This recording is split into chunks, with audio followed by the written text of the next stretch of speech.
Break के बाद एक बार फिर से स्वागत है आप सभी का जीएमपीसीजी पर। सबसे पहले सटीक आंकड़े देखने के लिए आप सभी हमारे साथ बने रहिए, क्योंकि सुबह 6 बजे से लगातार महा कवरेज जारी है और अब 7 बज चुका है। धीरे धीरे वक्त आगे बढ़ रहा है और सुबह 8 बजे से मतगणना शुरू हो जाएगी। इस वक्त का इंतजार पिछले कई दिनों से हो रहा था, क्योंकि जब मतदान हुआ था उस वक्त से आज तक का इंतजार कैसे किया होगा प्रत्याशियों ने और साथ ही जनता ने, क्योंकि उन्होंने अपने मताधिकार का तो उपयोग कर लिया, लेकिन उनको ये जानना अब बेहद जरूरी कि कौन आगे चल रहा है। तो 8 बजे से वो रुझान, वो आंकड़े हम आपसे साझा करेंगे, चाहे मध्य प्रदेश हो या छत्तीसगढ़ हो। आप ये जो स्क्रीन देख रहे हैं, ये सिर्फ स्क्रीन नहीं है, ये मध्य प्रदेश छत्तीसगढ़ का भविष्य है जो जीएमपीसीजी आपसे आंकड़ों के जरिए साझा करेगा। मध्य प्रदेश की 230 विधानसभा सीटें, छत्तीसगढ़ की 90 विधानसभा सीटें। छत्तीसगढ़ में 2 चरणों में मतदान हुआ था और हर जगह की जानकारी आंकड़ों के जरिए हम आपसे साझा करेंगे। बिल्कुल, और अब से 1 घंटे बाद बैलेट बॉक्स खुलने शुरू हो जाएंगे। किसकी किस्मत खुलेगी, किसका सूर्यास्त होगा, ये जानकारी हम आपको देंगे। नहीं तो आप देखिए ये तस्वीरें, कुछ खेमों में तो अभी से ही पटाखे फूटने लगे हैं, अभी से ही जश्न मनाने लगे हैं लोग। लेकिन ये फैसला कुछ देर बाद होगा कि किसको जश्न मनाने का मौका मिलेगा और कौन आज हार का सामना करेगा। ये जीतू पटवारी की तस्वीर है जो आप देख रहे हैं। राव से कांग्रेस के उम्मीदवार हैं और काफी आत्मविश्वास से लबरेज हैं कि ना सिर्फ वो अपनी सीट जीतेंगे बल्कि मध्य प्रदेश में कांग्रेस की वापसी होगी। सुबह सुबह भगवान का आशीर्वाद लेने पहुंच गए हैं इसी उम्मीद के साथ। और आज बिल्कुल ये कहा जा सकता है कि आज तो जीतू पटवारी अपनी जीत की कामना करने। इसमें कौन सी स्पेशल बात कौन सी है? आप कितनी उम्मीद है सर, आज आप निकले हैं, क्या कहेंगे, कितनी वोटों से आप जीतने वाले, कितने आश्वस्त हैं सर? देखिए, 18 साल की सरकार, अब भोपाल की बात करें तो मास्टर प्लान 3 साल में नहीं आया, जो कि हमने बना के रखा हुआ था कमलनाथ की सरकार ने। तो कुल मिला के कर्मचारी, उनकी प्रमोशन नहीं हुए, पेंशन नहीं है, ये दुनिया भर की चीज़ें। आप कितनी वोटों से जीतने वाले हैं सर? ये वोट तो यहाँ भी बताते हैं आके। कांग्रेस कितनी सीट बन रही सर? कांग्रेस 135 से लेके 175 के बीच। बीजेपी कह रही है ईवीएम पर ठीक रखोगे। तो देखिए, कांग्रेस अपनी जीत का दावा कर रही है, बीजेपी अपनी जीत का दावा कर रही है। फिलहाल ये तस्वीरें भी हम आपको दिखा रहे हैं। और मनु, हमने कुछ दिन पहले ही अपने बुलेटिन में दर्शकों को ये बताया था कि दोनों ही दलों के नेताओं कार्यकर्ताओं ने पटाखे खरीदना शुरू कर दिए हैं, क्योंकि 3 तारीख नजदीक आ रही थी और उससे पहले तैयारियां शुरू कर दी थी। अब ये भी तस्वीरें हम दिखा रहे हैं जो प्री सेलिब्रेशन की तस्वीरें हैं। फिलहाल इन तस्वीरों को देखकर अंदाजा लगाइए कि कितना कॉन्फिडेंट है ये सभी। बिल्कुल, अगर पीसीआर हम वो वाले विजुअल्स अगर ये पता लगा पाए कि वो हैं कहाँ के विजुअल जो इस तरह से जश्न मना रहे हैं, आप बताइएगा जरूर। दर्शकों को बताते हैं कि कौन इतना अति उत्साहित है। इसको अति उत्साही करेंगे कोमल कि अभी से ही लोग पटाखे जलाना शुरू कर दिए, जबकि अभी बैलेट बॉक्स भी खुला नहीं है, अभी 8 बजे खुलेगा, फिर रुझान आएंगे। दिल्ली कांग्रेस ऑफिस की तस्वीरें बताइए और वहां पर जश्न का माहौल है। और दिल्ली कांग्रेस ऑफिस यानी कि मध्य प्रदेश और छत्तीसगढ़ दोनों ही जगहों की जीत का जश्न यहाँ पर मनाया जा रहा है। देखिए, राजस्थान और तेलंगाना भी, क्योंकि एग्जिट पोल जिस तरह से सामने आए थे उसके बाद से दोनों ही पार्टियों में, नेताओं में और ज्यादा उत्साह देखा गया था। अब चारों राज्यों के आज जब नतीजे आने हैं तो कांग्रेस ऑफिस पर दिल्ली में ये जश्न का माहौल है। पटाखे जिस तरह से खरीदे गए थे उनका फुल यूज करते हुए नजर आ रहे हैं। लेकिन ये जश्न की तस्वीरें शाम तक रहेंगी या नहीं रहेंगी, ये भी देखना महत्वपूर्ण होगा। और रायपुर से हमारे सहयोगी सत्यप्रकाश जुड़ गए हैं। सत्यप्रकाश, सिर्फ 1 घंटा बाकी है, उसके बाद बैलेट पेपर खुलने शुरू हो जाएंगे। बिल्कुल, देखिए 1 घंटे का वक्त बचा है और उसके बाद बैलेट पेपर जो है वो खुलने शुरू हो जाएंगे। और देखिए, बैलेट पेपर से जैसे ही गणना पूरी होगी पहले रुझान आने शुरू हो जाएंगे। मतलब 9 बजे का वक्त होगा मुझे लगता है, जब या उसके आसपास का, जब पहले रुझान शुरू हो जाएंगे। तो कुल मिलाकर अगर हम कहें तो जो धड़कनें बढ़ी हुई हैं तमाम प्रत्याशियों की, लोग टकटकी लगाकर छत्तीसगढ़ के जी मध्य प्रदेश छत्तीसगढ़ लगातार देख रहे हैं, उन्हें यह पता चलना शुरू हो जाएगा कि आखिर उन्होंने जिस प्रत्याशी के लिए, जिस पार्टी के लिए, जिस मुद्दे के लिए वोट किया है वो मुद्दा कितना काम किया या वो मुद्दा काम नहीं किया। देखिए, छत्तीसगढ़ में एक तो जो स्लोगन दिए गए अलग अलग, लेकिन उसके साथ साथ जो दो बड़े वादे, एक तो कांग्रेस पार्टी की ओर से कर्ज माफी का और भाजपा की ओर से महतारी वंदन योजना लाकर 12,000 रुपए साल का महिलाओं को देने का जो वादा किया गया, इन दो वादों की लड़ाई जो है राजनीतिक पंडित मान रहे कि है अब जिसका वादा ज्यादा चल गया वो सत्ता में आएगा, ये भी राजनीतिक पंडित मान रहे। लेकिन साइलेंट वोटर आखिर किसके पक्ष में है ये देखना बड़ा लाजमी होगा। बिल्कुल साइलेंट वोटर किसके पक्ष में है। और आज सियासत का सुपर संडे है सत्यप्रकाश, क्योंकि आज तय हो जाएगा कि छत्तीसगढ़ की कुर्सी पर कौन बैठेगा और मध्य प्रदेश में कमल या कमलनाथ। आज तय होगा जी मध्य प्रदेश छत्तीसगढ़ के जरिए। बिल्कुल, प्रेरणा के पास चल लेते हैं, जबलपुर से हमारे साथ लगातार बनी हुई है। प्रेरणा, देखिए हम छत्तीसगढ़ के अपडेट्स तो ले ही रहे हैं, लेकिन अब एमपी में अगर बात करें, क्योंकि जबलपुर की बात कर लेते हैं इन सीट्स को लेकर जहां मतदान का प्रतिशत बढ़ा, और जब जब प्रतिशत बढ़ता है तो बदलाव होता है। हम शुरू से ही बातचीत कर रहे हैं, लेकिन अब से कुछ ही देर बाद बैलेट बॉक्स खुल जाएंगे, मतगणना शुरू हो जाएगी। उससे पहले कई जगह ऐसी जहां पर जश्न की तस्वीरें सामने आ रही है। बहरहाल वहां पर अभी क्या तस्वीरें, वो एक बार फिर से हम आपसे जान लेते हैं। बिल्कुल, एक दिवाली बीत गई कोमल और मनु, और अब दूसरी दिवाली का दिन आज है। जिसकी फतेह होगी, जिसकी जीत होगी, आज वो दिवाली जैसा जश्न मनाता हुआ नजर आएगा। मैं और तस्वीरें आपको दिखाऊंगी, और आप देखिए जैसे जैसे अब सूरज चढ़ रहा है, हालांकि कोहरा हटना चाहिए लेकिन अब कोहरा और बढ़ता जा रहा है जबलपुर में। लेकिन इस कोहरे को चीरते हुए पुलिस के साथ साथ वो तमाम मतगणना के एजेंट्स जो कि आज यहाँ पर पहुंच रहे हैं, वो लगातार नजर आ रहे हैं। उनके आने जाने का सिलसिला शुरू हो गया है, और क्या कोहरा, क्या ठंड, कुछ नजर नहीं आ रहा है। सिर्फ और सिर्फ यहाँ पर लोग नजर आ रहे हैं, वो लोग जो अपने प्रत्याशियों के समर्थन में आज इस क्षेत्र में पहुंचे हुए हैं, आज स्ट्रांग रूम में पहुंचे हुए हैं, और सुबह से उनके आने का सिलसिला जारी है। यही कारण है कि अब पुलिस की जिम्मेदारी और बढ़ जाती है। लेकिन आप तस्वीरें देखिए, क्योंकि अब देखिए, क्योंकि 7 बजे से वहां पर एंट्री मिलनी शुरू हो जाएगी स्ट्रांग रूम में।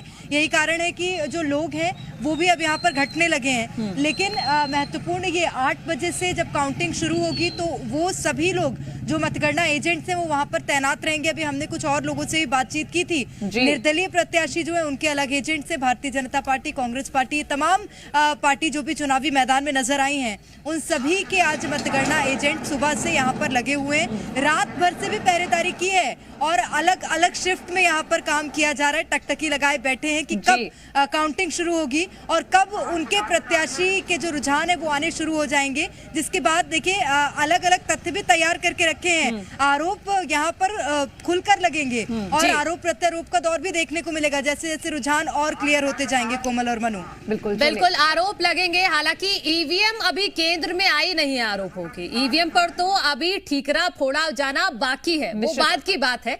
लेकिन रायपुर ये चलेंगे, राजेश निषाद भी हमारे साथ हैं। राजेश, आप तस्वीरें दिखाइएगा किस तरह की तैयारियां वहां पर की जा रही हैं, क्योंकि अब सिर्फ महज 40 मिनट बचे हैं, उसके बाद बैलेट बॉक्स खुलेगा और किसकी किस्मत का ताला खुलेगा और किसका सूर्य आज अस्त हो जाएगा।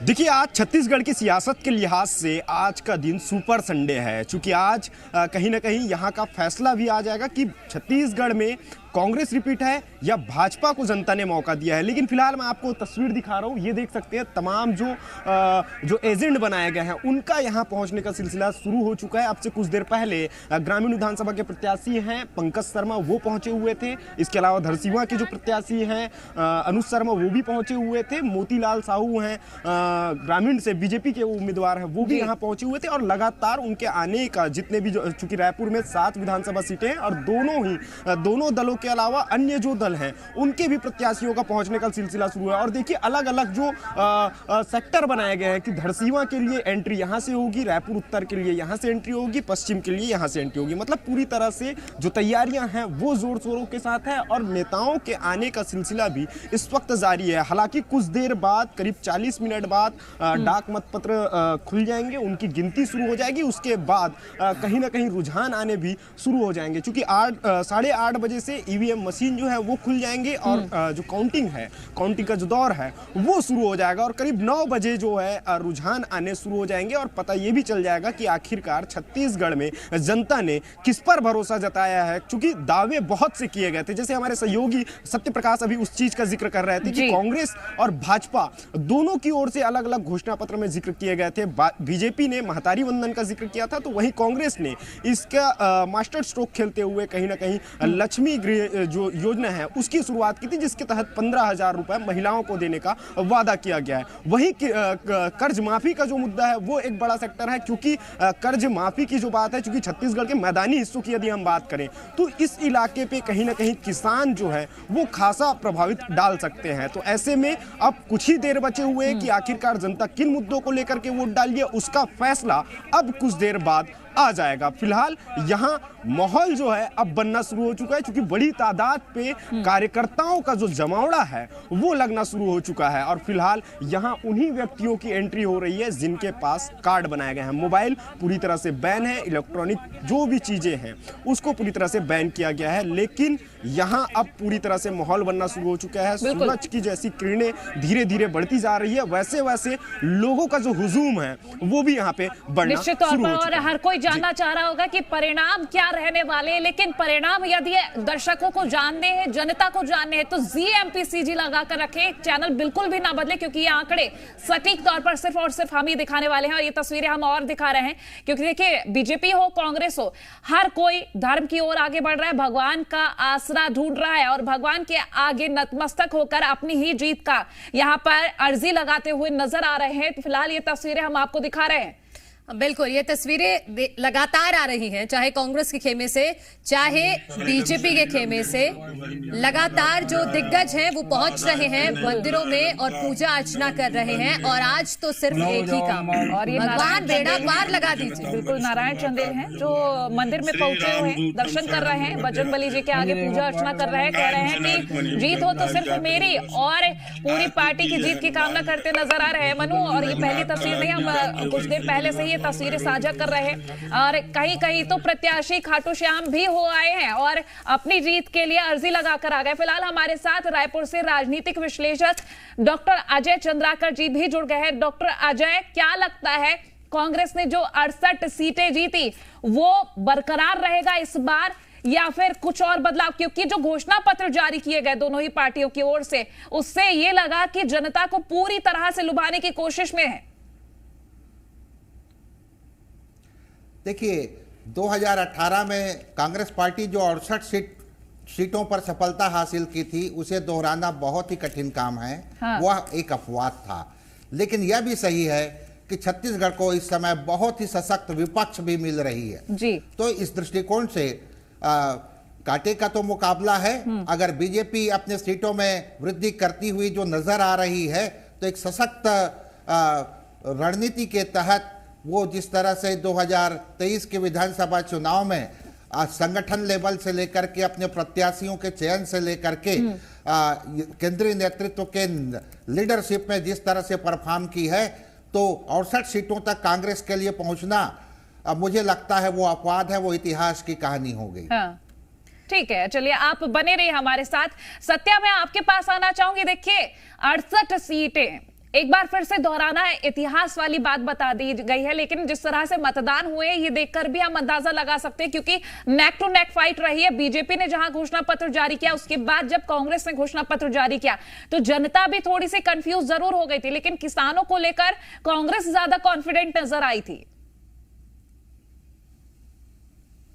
देखिए, करीब 6 महीने पहले तक भाजपा लड़ाई में नहीं दिख रही थी और इसे कहने में मैं लगातार भाजपा कवर करते रहा हूं पिछले 10 से अधिक सालों से, और ये कहने में मुझे कोई गुरेज नहीं कि भाजपा बिल्कुल लड़ाई में नहीं लग रही थी। और अगर अब से 6 महीने पहले विधानसभा के चुनाव हुए रहते तो कांग्रेस के पक्ष में अप्रत्याशित नतीजे फिर से हो सकते थे। लेकिन पिछले 6 महीने के दौरान या पिछले 2-3 महीने में ही कहें, जिस तरह से केंद्रीय नेतृत्व ने कमान अपने हाथ में लिया, भाजपा के प्रदेश हाईकमान को एक्टिव किया, कार्यकर्ताओं को अपने हिसाब से साधने की कोशिशें की और उसके बाद रणनीतिक तौर पे ये विधानसभा का चुनाव 2024 के फाइनल से पहले सेमीफाइनल मानकर लड़ा, उससे कहीं ना कहीं ये जरूर लग रहा है कि भाजपा पूरी तरह से फाइट में है और अधिकतर सीटों पे कांग्रेस भाजपा के बीच सीधी और कांटे की टक्कर है। इसीलिए कहा जा रहा है, या डॉक्टर चंद्राकर जी जैसा कह रहे हैं कि इस बार 68 सीटों तक पहुंचना कांग्रेस के लिए ये अप्रत्याशित आंकड़ा जो है वो दिखाई दे रहा है।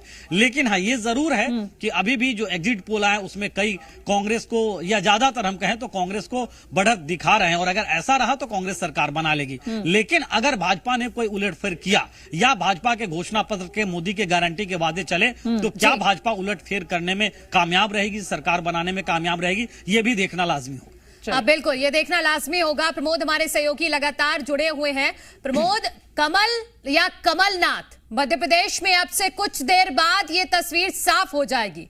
लेकिन अगर वोटिंग परसेंटेज को देखते हैं तो वोटिंग परसेंटेज हमेशा से मध्य प्रदेश में बढ़ा है, तो उस हिसाब से तो और कंफ्यूजन हो गया है कि मध्य प्रदेश में कमल या कमलनाथ। बिल्कुल, देखिए, जनता ने तो तय कर दिया, और तय कर दिया था 17 नवंबर को ही। आज सिर्फ नतीजे आने हैं और नतीजों के बाद साफ हो जाएगा कि मध्य प्रदेश में कौन सा कमल काबिज होगा, कांग्रेस पार्टी के कमलनाथ या फिर जो कमल सत्ता में अभी है वो बरकरार होगा। यानी कुल मिलाकर वल्लभ भवन में काबिज होने की जो दौड़ थी वो तय कर दी है। किसने? जनता ने किसकी बात को समझा है, किसके दावों पर मोहर लगाई है। ये 8 बजे से जैसे ही काउंटिंग शुरू होगी तो साफ वो चलेगा कि एमपी की महाभारत का किंग कौन बनने वाला है।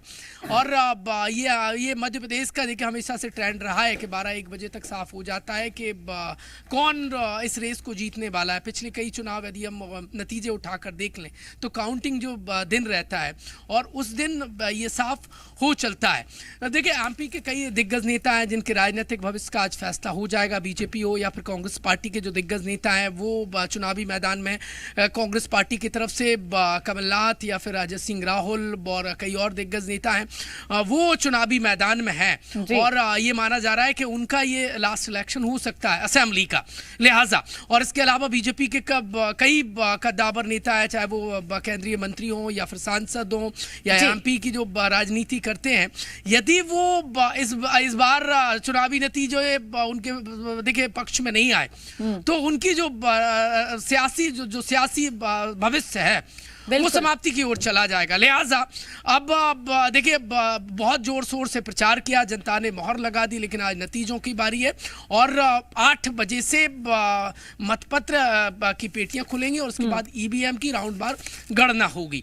सभी 230 विधानसभा जो सीट है उनकी काउंटिंग आज ही होनी है। और आज का जो संडे है, देखिए भले ही मध्य प्रदेश में बदरा छाए हुए हैं, सूरज निकले ना निकले, लेकिन एमपी का सियासी सूरज आज बिल्कुल उगेगा। और मध्य प्रदेश छत्तीसगढ़ हर तस्वीर दिखाएगा अपने दर्शकों को।